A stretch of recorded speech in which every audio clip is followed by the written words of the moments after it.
રાજકોટમાં આવેલી big bang astronomy club ખગોળ વિજ્ઞાનમાં રસ ધરાવતા લોકો માટે માહિતી મેળવવાનું ઉત્તમ સ્થળ છે. તાજેતરમાં મે માસમાં એસ્ટ્રોનોમી ક્લબ દ્વારા આયોજિત રાજકોટ સ્કાય વોચ કાર્યક્રમમાં અંદાજે 2500 જેટલા લોકોએ ભાગ લઈને આકાશ દર્શનનો લાભ લીધો હતો.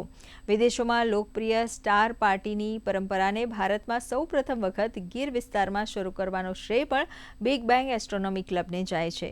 શ્રી ઓ.વી. શેઠ રાધેશ્યામ લોક વિજ્ઞાન કેન્દ્ર ખાતે કાર્યરત બિગ બેંગ એસ્ટ્રોનોમી ક્લબ આજે ભારતની અગ્રણી ખગોળ વિજ્ઞાન ક્લબોમાં સ્થાન ધરાવે છે.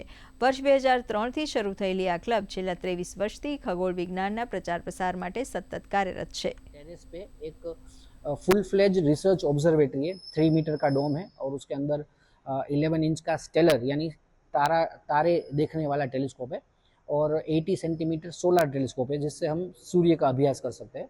तो ये पूरा शायद 25-26 लाख का सेटअप है. तो ये जो इक्विपमेंट है they are more than enough for anything that is amateur astronomers. तो दुनिया की सबसे अच्छी भी कोई क्लब आप ले सको तो उनके साथ कम्पीट कर सके ऐसे इंस्ट्रूमेंट हमारे पास है. लोक विज्ञान केंद्र द्वारा जो ऑपरेट होता है बिग बैंग एस्ट्रोनॉमी क्लब, उसकी मैं मेंबर हूँ। और मार्च में हमने मेसियर मैराथन ऑर्गेनाइज किया था और उसमें 110 में से 110 पूरी करने के लिए हमें सम्मान मिला था।